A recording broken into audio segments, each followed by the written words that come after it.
también se puede haber una presencia de este cáncer en menores de 50 años, en un 20% aproximadamente. En el Perú, en general en todo el Perú, es el segundo cáncer, el cáncer más frecuente después del cáncer de cuello uterino. Pero ¿En mujeres? En mujeres, sí. Y en el caso de Lima metropolitana, este es de un reporte de ahí, es el primero. Como van a ver, los factores de riesgo sobre todo está asociado a ciudades o lugares desarrollados, donde hay más urbanicidad, y en las zonas rurales o más alejadas suele haber menor prevalencia de esta, ¿no?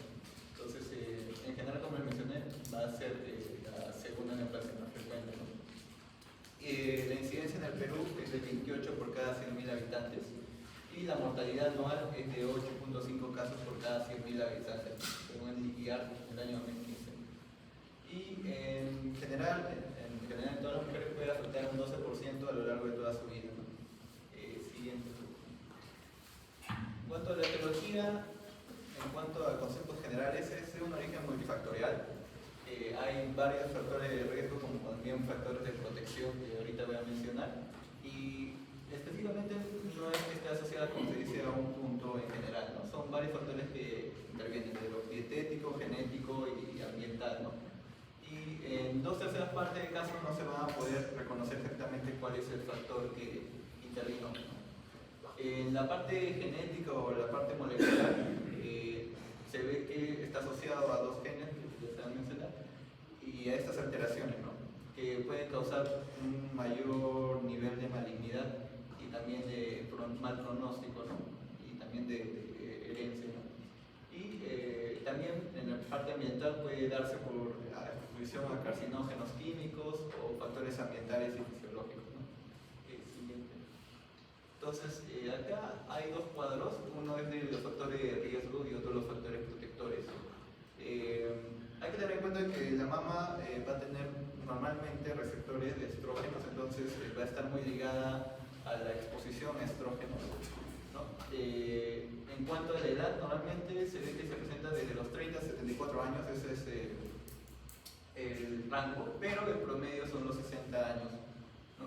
En la parte genética, los factores de riesgo van a ser el antecedente familiar, lo que se puede por lo menos considerar en la historia o en la anamnesis, ¿no? Y ya cuando se hace un estudio genético se puede detectar o asociar los genes BRCA1 y BRCA2, sobre todo porque van a tener una herencia autosómica dominante, ¿no? Y como lo mencioné, en cuanto a la exposición a estrógenos, porque este cáncer van a tener receptores de estrógeno y progesterona y que van a permitir también diferenciar molecularmente cuál tipo es, va a entrar ahí la menarquia temprana, porque al haber una menarquia temprana va a haber una mayor exposición a estrógenos a lo largo de su vida, ¿no? Igualmente la menopausia tardía, ¿no? Ambos son en los dos puntos al inicio y al final de la vida de la paciente, ¿no? Entonces, mientras más largo sea, mayor tiempo de exposición va a tener a eso. Los anticonceptivos orales combinados, más de 5 años de exposición, algunos dicen más de 10 años, pero 5 años es lo que hemos encontrado. La terapia de reemplazo hormonal, también en el caso de tal vez de posmenopáusica, la noniparidad o la paridad inferior, ¿no? Y ya que el embarazo es un factor protector porque en ese periodo hay una inyección, ¿no?, estrogénica por el embarazo, y la edad avanzada cuando se tiene la primera gestación de 30 años o más, ¿no? Entre los estilos de vida se encuentra sobre todo el aumento de índice de masa corporal y el tabaco y el alcohol. Y en los factores protectores, sobre todo ahí ligado justamente a esta exposición a estrógenos y progesterona. Entonces, una de las medidas que podría permitir que la paciente tenga una protección es la ovarectomía bilateral antes de los 35 años, por lo tanto no va a haber estrógeno, ¿no? Esto tiene un factor de protección de un 70%. La multiparidad, que en este caso se considera cuando tiene más de 5 hijos, la lactancia materna mayor de 1 año, ¿no?, por el periodo de protección también que tiene, el ejercicio regular, la dieta mediterránea y el índice de masa corporal menor de 23 que van asociados sobre todo al estilo de vida de la mujer. Sí. Entonces, acá hay 3 influencias principales que se mencionaron: la dietética, la genética y la hormonal. En cuanto a la dietética, sobre todo va a ir en cuanto al ejercicio, el sobrepeso, la obesidad. La misma obesidad y el mismo sobrepeso va a permitir que en la periferia, ¿no?, del tejido subcutáneo se forma estrógeno por la hormona aromatasa que hemos visto. Entonces, una paciente con sobrepeso, obesidad, tiene 2 o 3 veces más riesgo de padecer cáncer de mama. En cuanto a la dieta, también se ha visto que hay bacterias en el colon que podrían transformar las grasas en estrógeno, por lo tanto aumentar también la exposición estrogénica.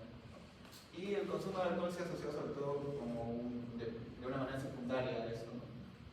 En cuanto a la influencia genética, lo principal son los genes BRCA1 y BRCA2. BRCA1 se encuentra en el cromosoma 17 y BRCA2 en el cromosoma 13. Como se menciona, tienen una herencia autosómica dominante y sobre todo el BRCA1 da un riesgo de 37 hasta un 85% de que se presente el cáncer de mama, ¿no? Van a estar asociados también a cáncer de ovario, páncreas, vesícula, estómago, próstata en los varones. Algo también que se mencionaba es que en el caso de los hijos varones tienen riesgo si su mamá fue portadora o es portadora de este gen, ¿no? Por la misma herencia. También la presencia de esos genes en el cáncer de mama va a hacer que la expresión de este cáncer sea más agresivo, sea bilateral, ¿no? Y se dé a una edad más temprana. Y se va a asociar a otros síndromes hereditarios, el de Li-Fraumeni, el de Cowden, Peutz-Jeghers y ataxia telangiectasia. Estos principales son síndromes que están asociados a tumoraciones. El de Li-Fraumeni es sobre todo tumoraciones en varios sistemas, ¿no? Digestivo, respiratorio. El de Cowden sobre todo asociado a la presencia de amartomas y el de Peutz-Jeghers a tumoraciones intestinales. Y en cuanto a la influencia hormonal, en este punto se toma en consideración las hormonas que ya se mencionaron y los metabolismos que estas producen y que van a afectar la proliferación y apoptosis del tejido mamario. Van a estimular los factores de crecimiento alfa y el formador de insulina 1. Y también esto va a hacer que actúe en la angiogénesis, ¿no? Tumoral por medio del factor de crecimiento endotelial, ¿no? Y otros enzimas como la catequina D o la actividad del plasmina. Bueno, en cuanto a la clasificación, hay dos clasificaciones. Una es la anatomihistológica o anatomopatológica y la otra es la molecular. La histológica, si bien se toma en cuenta, ya no es tan exacto, al menos donde se tiene la posibilidad de hacer una molecular se va hasta la molecular, porque eso depende del tratamiento. Pero los principales son los ductal invasivo y los bolillar invasivo, ¿no? El más frecuente es el ductal invasivo, un 85% de los casos, y el bolillar invasivo. O se llama in situ es porque no ha traspasado la membrana basal. Entonces, también están el mucinoso, papilar, tubular, que son otros tipos de cáncer, pero estos son los principales, ¿no? Y acá se diferencian, ¿no? El ductal invasivo va a ser en el ducto, como se aprecia acá, el crecimiento, y el lobulillar, el lobulillo. Siguiente. Y la otra clasificación, que es la molecular, como le mencioné, va a haber receptores hormonales en la mama, en la glándula mamaria, y estos pueden ser receptores de estrógenos, de progesterona, ¿no? También uno que se denomina el factor HER2, que es el de crecimiento epidérmico humano. Y dependiendo de la caracterización de cada paciente, puede presentar o no los receptores a esto, ¿no? Entonces la clasificación molecular me permite decir si tiene o no la presencia de estos receptores. Y la importancia de esto es porque se puede hacer un tratamiento más dirigido a cada subtipo, ¿no? Tenemos el luminal A y el luminal B, que suelen ser de mejor pronóstico, ¿no? En ambos vamos a tener receptores de estrógenos y de progesterona. En el HER2 van a estar negativos, ¿no? Y el triple negativo, donde todos los receptores son negativos, es el de peor pronóstico y el más agresivo, ¿no? ¿Por qué? Porque al ser más indiferenciado no se puede dar un tratamiento específico de eso, ¿no? No nos dan muchas opciones. Siguiente.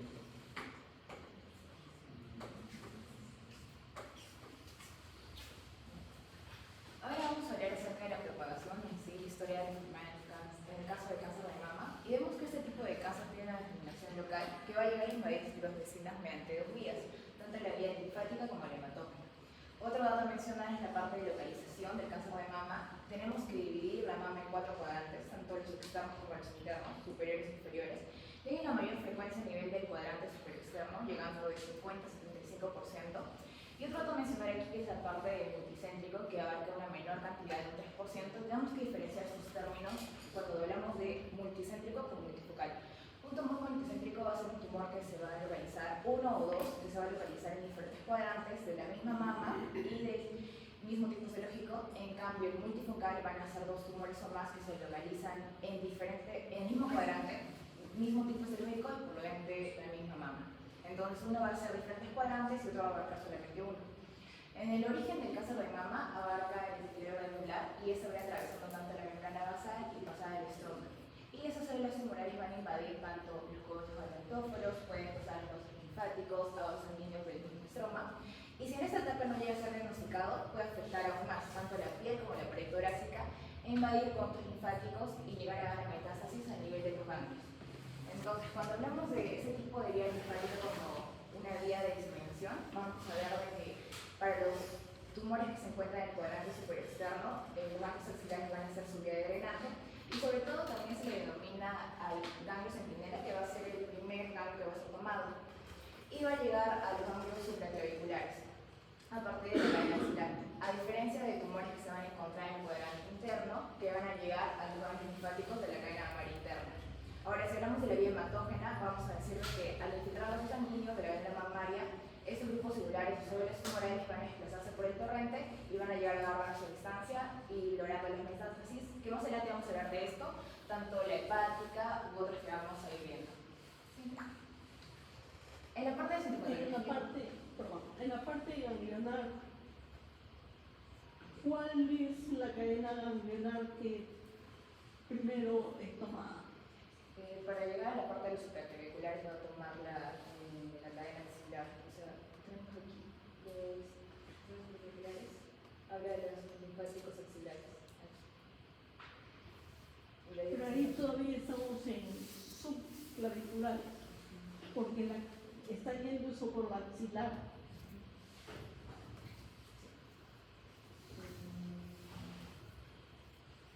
Los primeros ganglios en los cuadrantes externos tomados son los axilares.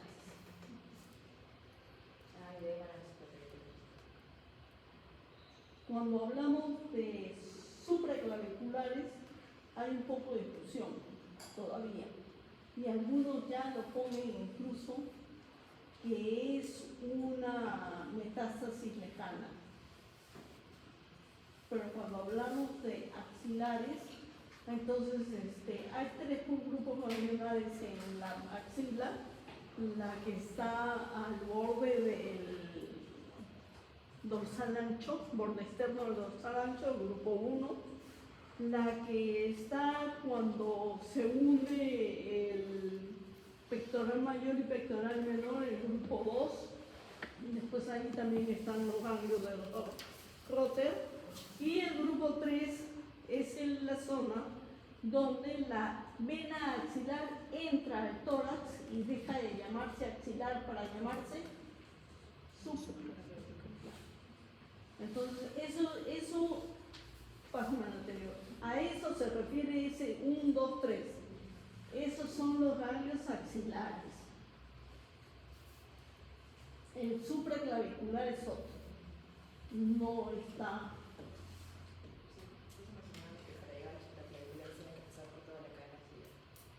No, porque el supraclavicular está arriba y nosotros estamos más abajo. Estoy por la axilar, que está debajo de la clavícula. ¿Ah?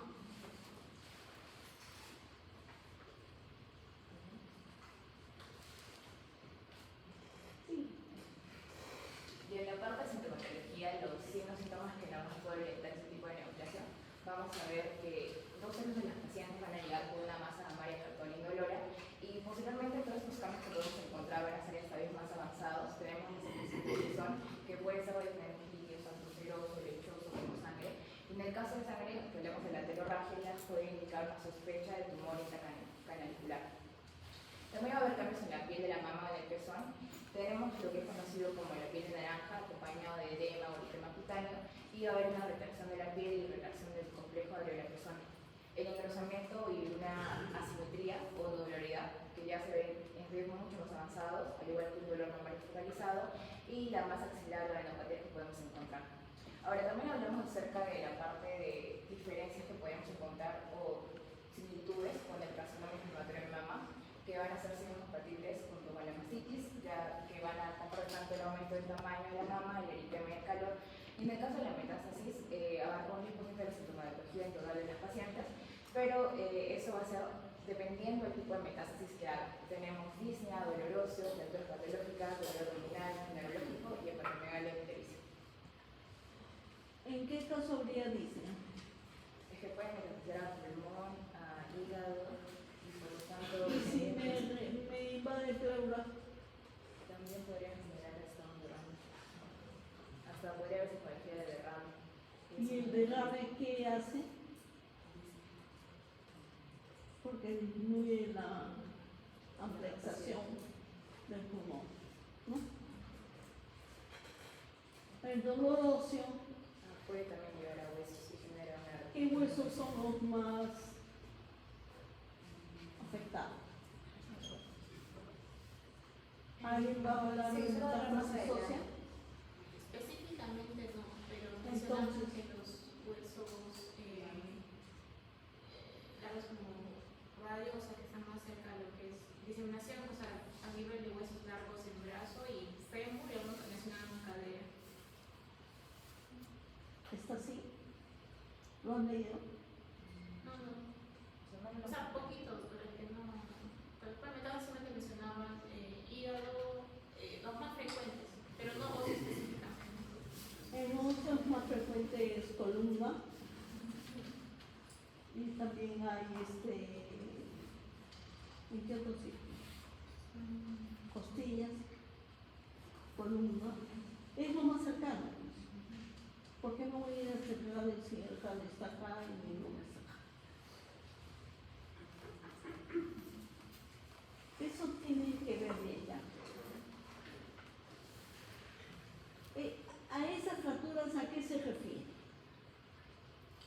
de que como disminuye la densidad ósea, podría haber más fractura. Como Disminuye la densidad ósea. Podría haber hay como una lisis del hueso. O sea, las metástasis óseas pueden ser osteoblásticas o osteolíticas. Y en los dos casos son células débiles. Y yo simplemente me puedo golpear aquí así y me puedo hacer una fractura de radio y ¿de qué? Y de tibia. Si yo me golpeo aquí, ¿no? Radioactividad. Esas fracturas se están refiriendo a fracturas que realmente no tienen explicación por el mecanismo de producción. La paciente ha estado de pie, está de pie, y he tenido pacientes. La paciente está de pie, y de atrás me dice Isabel, yo volteo y hago una fractura de fémur. Porque he rotado mi fémur, ¿no? Y como está desmineralizado, ese fémur se va a fracturar. Entonces, a tus pacientes que tienen cáncer de mama, ¿no? Tú dices, usted no puede rotar. Tú la llaman y usted tiene que hacer esto. Y voltear. ¿Sí? No puede hacer esto, porque puede tener fracturas en los huesos que intervienen en esa rotación. Eso es muy importante, porque solamente habiéndole dado ese consejo, el paciente o la paciente, o el paciente, porque hay varones también, va a evitar un dolor más, que sería la fractura. ¿Sí? Cuando una fractura, el mecanismo de producción no la explica, hay que buscar desnutrición, hay que buscar cáncer, hay que buscar algo que esté debilitando ese hueso. Y por eso, ante el menor estímulo, puede fracturarse. O sea, eso lo tiene que tener en cuenta. Son las fracturas que llaman patológicas. ¿Por qué son fracturas patológicas? Porque no va de acuerdo al mecanismo de producción. Ahora, el dolor abdominal y neurológico, ¿por qué se pueden producir? Creo que también va a llegar a necesitar ¿Quién me está hablando? puede llegar a hacer metástasis a nivel del sistema nervioso. No te escucho. Por ejemplo, doctora, se refiere que las metástasis también son frecuentes a nivel de cerebro, lo que podría causar quizás también el dolor. Dolor abdominal. Dime de dolor abdominal. También es frecuente metástasis en hígado. Hepático. Es una de las más frecuentes metástasis que da el cáncer de mama. Y otra frecuente es cerebro. ¿Y qué me da cuando hay metástasis cerebral?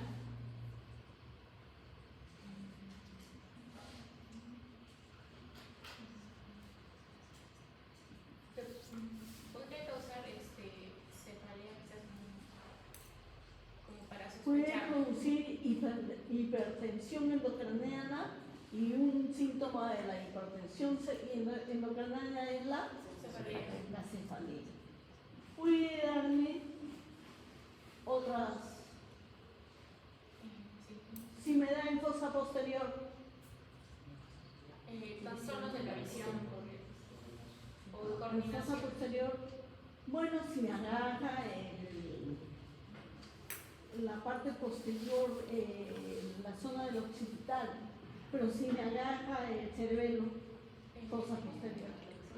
Ataxia, falta de Me da problemas en el cerebelo.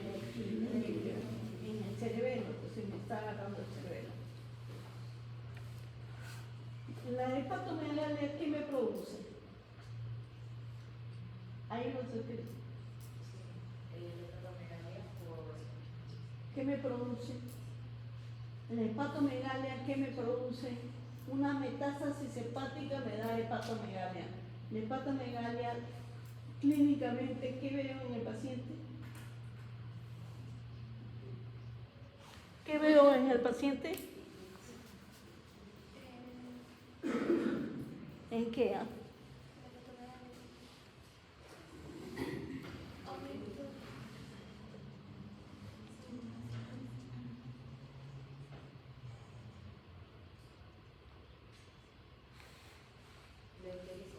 Ictericia. Esta ictericia, si es por un nódulo único que me está comprimiendo el ilio, la salida del hepático, va a ser severa, ¿verdad? Pero también puede ir a ser, generalmente cuando es metastásica, la lesión hepática me da múltiples nódulos, ¿verdad? Y entonces va a haber insuficiencia hepática, va a haber, ¿en qué se filtro? Ictericia.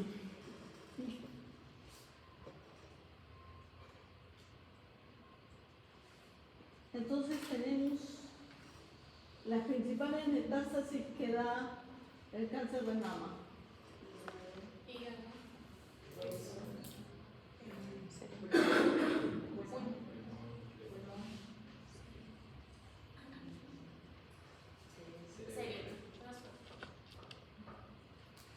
Esas van a ser las más frecuentes. Pero puede coger cualquier órgano.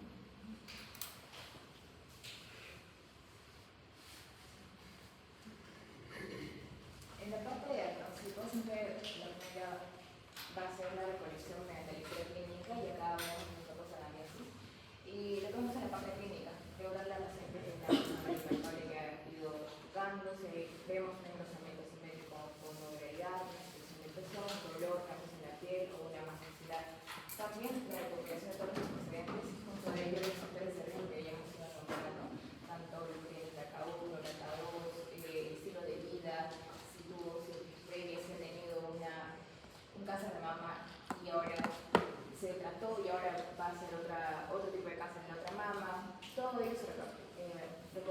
y también es valorable el informe físico mediante la inspección, en donde vamos a hacer el autoexamen tanto en la posición vertical hasta la posición de pie y supina para evaluar los cambios en la piel que sufrieron un cáncer de mama inflamatorio, que como en la imagen donde ya es un cáncer más agresivo o vemos una inflamación, escamas y úlceras en el del pezón. Y la palpación también nos ayuda para erección de la masa y ver el engrosamiento asimétrico o la obleridad. Y aquí mencionamos acerca del examen clínico de mama, que puede ser un examen que nosotros podemos hacer, o también un autoexamen en donde se va a solicitar a la paciente ponerse de pie. Son en dos etapas del examen, de pie y tanto el paciente supino. De pie se le solicita que tenga los brazos por detrás de la cabeza para hacer una valoración de toda la parte de las mamas. Ahora, si es autoexamen, la misma paciente, cuando quiere evaluar una mama, tiene que poner ese mismo brazo detrás de la cabeza y con el otro hacer esa inspección. Hay bastantes tipos de hacer esa inspección. ¿Y con la otra hacer qué? La inspección. O sea, una mama detrás y con la otra inspección. O sea, la palpación de toda la La mama. inspección, la palpación. Es que también hablamos de que la paciente tiene que ponerse frente al espejo. La inspección la hago sin tocar la otra mano. Sí, la palpación. Y la inspección, ¿cuáles son las posiciones para la inspección?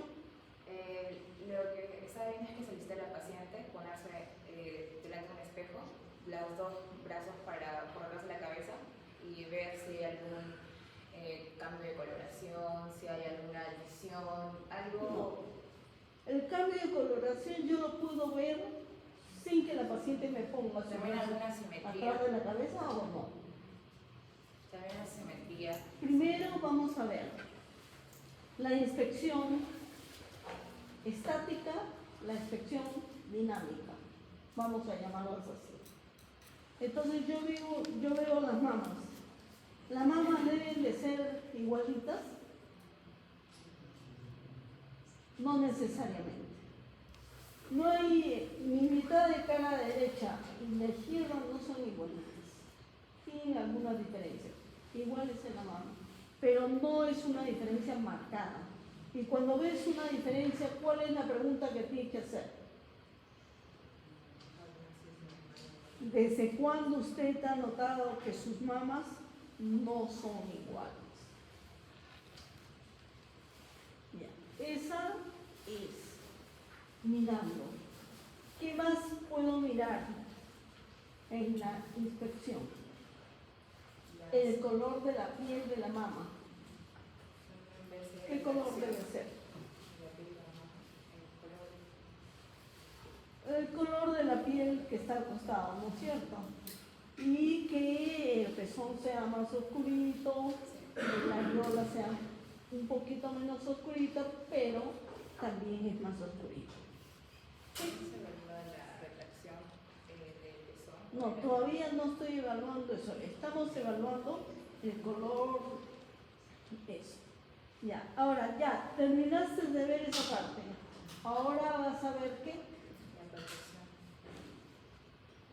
En la inspección. Lo que dijiste, sí. El tamaño de la areola, el tamaño de la areola y el del pezón. Sí. El tamaño de la areola y del pezón. Si hay alguna herida o ulceración o abultamiento a nivel de la areola. Cuando nosotros en la areola encontramos una ulceración, ¿no? Le preguntamos a la paciente, ¿desde cuándo tiene eso? ¿Sí? Eso es para el médico general, ¿ah? ¿Desde cuándo tiene? No, ya yo lo tengo hace más de un mes. Ya fui al dermatólogo, ya me han indicado cremas, ya he tomado antibióticos porque me dijo que podía ser infeccioso, pero no pasa. ¿Cuál es tu diagnóstico? Si hay úlceras de formación, podría ser un carcinoma inflamatorio. Una mastitis podemos pensar también.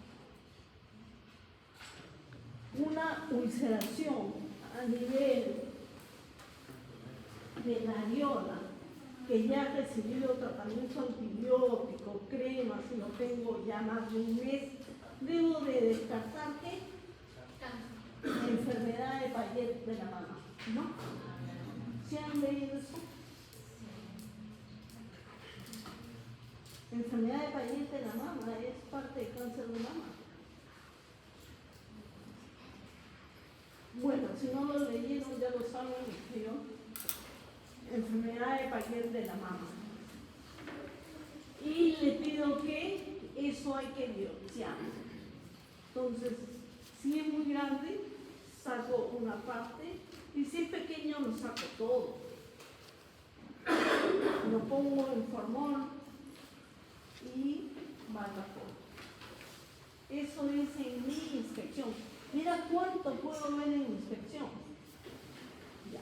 Aparte de ver esa ulceración, ¿qué otra cosa puedo objetivizar en la inspección?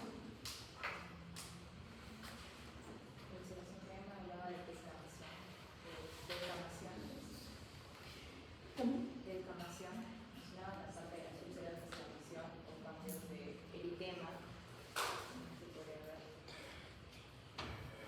Pueden haber zonas eritematosas, puede haber descamación, puede haber, ¿qué más? Tú lo has dicho dentro de algunas cosas, retracción, puede haber retracción de cualquier parte de la mama o del pezón. Un aplanamiento del pezón, ¿te preocupa? Pero puede no ser solamente un aplanamiento, sino una vivificación del pezón. Eso ya es más preocupante, ¿no? Eso es lo que puedo ver en mi inspección. Ahora, en mi inspección, ¿cuáles son las posiciones que le voy a pedir a mi paciente para hacer la inspección dinámica?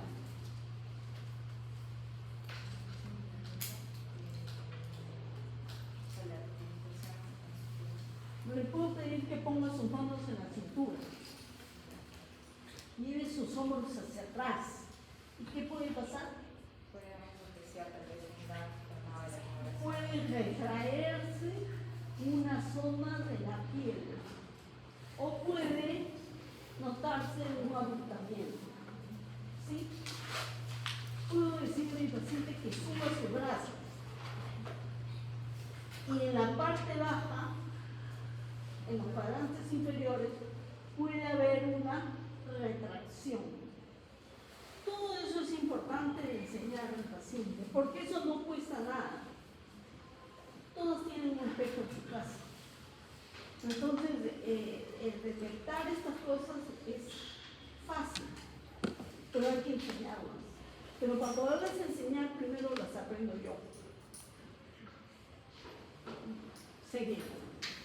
Y en la parte de la retracción, lo que podemos es buscar si hay algún abultamiento o un nódulo. Y eso se hace con la técnica. Se recomienda tus tres dedos, las yemas del dedo, y hacerlo en sentido horario. Pero hay otras técnicas en donde nos piden solamente de ir de arriba a abajo, pero abarcando toda la mama, o también estirando, haciendo un movimiento de respiración. Pero el principio de esas tres va a ser en que se haga en toda la región mamaria, incluyendo las axilas. ¿Cuál es el límite de la mama? Hablaba acerca de... Límite interno. Línea mediterránea.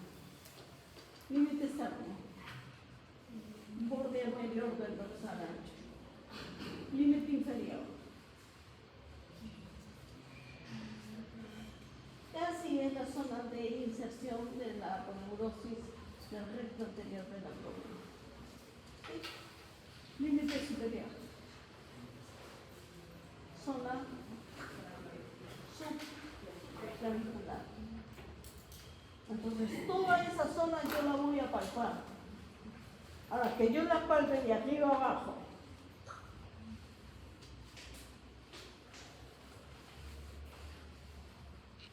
O que yo la palpe de izquierda a derecha.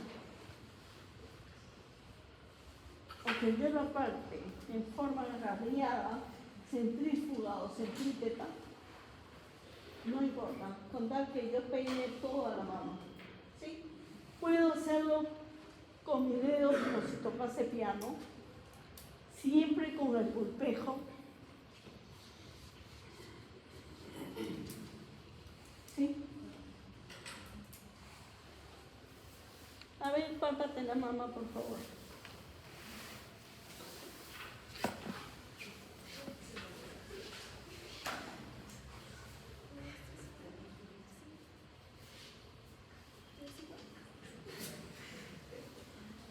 No me están mirando, pero por nada. Ella está pensando para algo por lado. Siente. Siente. Alguien que me quiera hacer la palpación de la mama.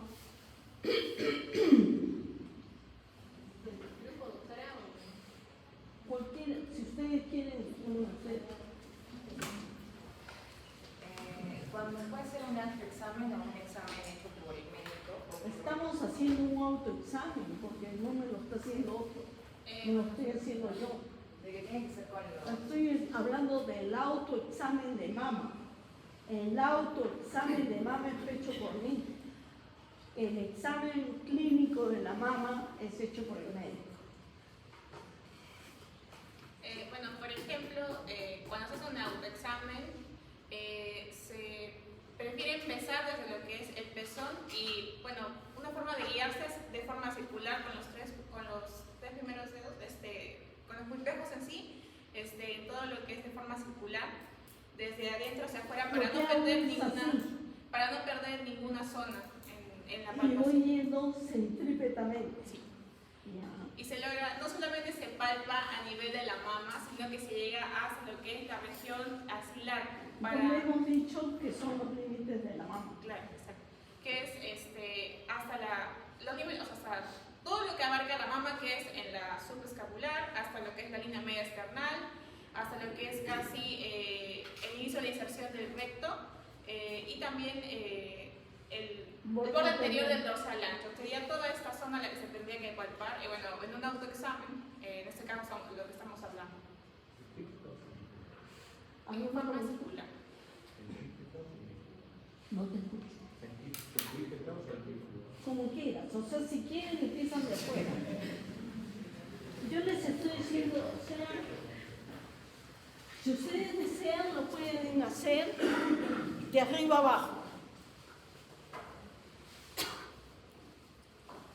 La cosa es que me toquen toda la zona que hemos dicho, que es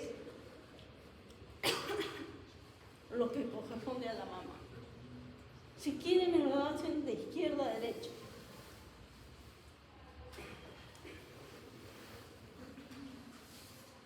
Si quieren lo hacen de afuera hacia adentro. Circular. Si quieren lo hacen de adentro hacia afuera. Yo estoy usando mis dos manos porque yo uso mis dos manos. Yo así enseño. Y he enseñado muchos años.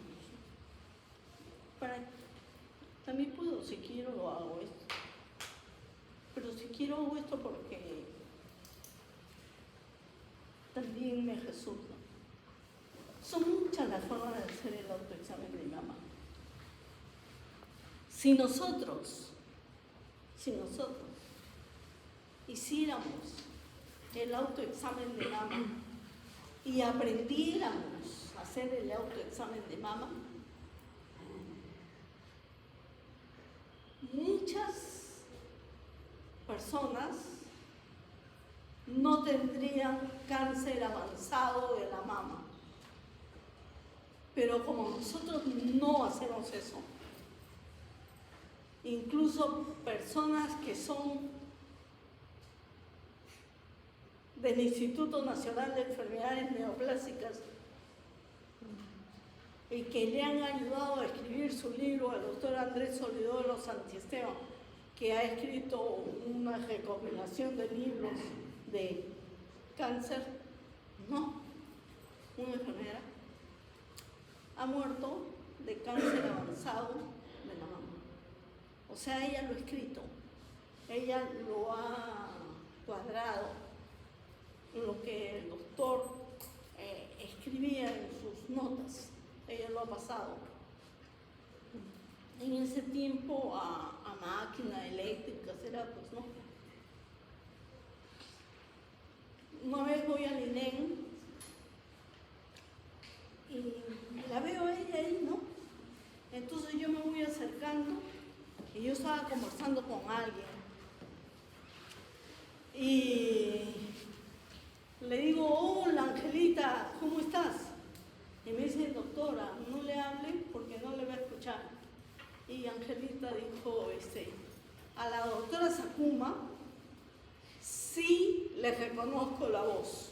Es la doctora Sakuma, ¿no es cierto? Yo le dije, sí, amiga mía, yo soy. Yo no sabía que ella tenía cáncer de mama avanzado y tenía metástasis, ¿no?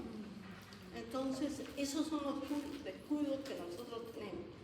Si nosotros vemos cuántas presidentas de la Liga de Lucha, de la Liga contra el Cáncer, ya cambió el nombre, de la Liga contra el Cáncer, han muerto de cáncer de mama, acá en Tacna, 3. Y este es un pueblo chiquito, digo un departamento pequeño. Pero ellas son del centro de Tacna, no son de los pueblos. O sea, no crean que son las únicas que no escuchan, no ven, no practican esto, que es sencillísimo.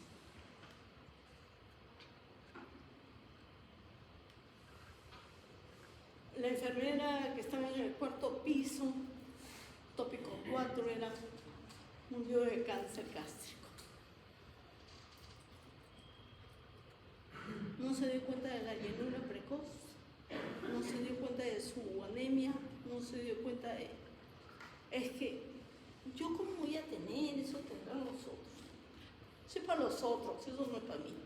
Así que yo voy a tomar mi agua, yo voy a ver si es que el mente ha variado, cambiado, ¿no? Ah, no, sí, está en su sitio. Y no me escuchan. Y no les escuchan. Ellos se están esforzando para hablar delante de ustedes. ¿O ustedes creen que es fácil que yo te diga, ven una poesía acá? ¿Es fácil? No. Tampoco es fácil que ellos dicten su seminario. Y lo mínimo que merecen es que los escuchen. Y no es por ellos, porque ellos ya lo saben. Quizás no lo van a decir tan sueltamente, ¿no? Porque están estudiando, porque piensan que se pueden equivocar, ¿sí? Pero lo mínimo que podemos hacer es escucharlos. Y yo escucharlos para ver que si no estoy de acuerdo con algo, decirles. Y si no he leído esa parte que ellos ya han leído, decirles, ¿de dónde lo sacaste? Para yo también informarme. Porque ustedes me enseñan a mí y yo les enseño a ustedes. ¿Sí? O sea, es algo biunívoco. No es algo, esto es un mutuo aprendizaje. Pero síganlo, por favor. Siquiera pongan su carita de atentos. No me pongan.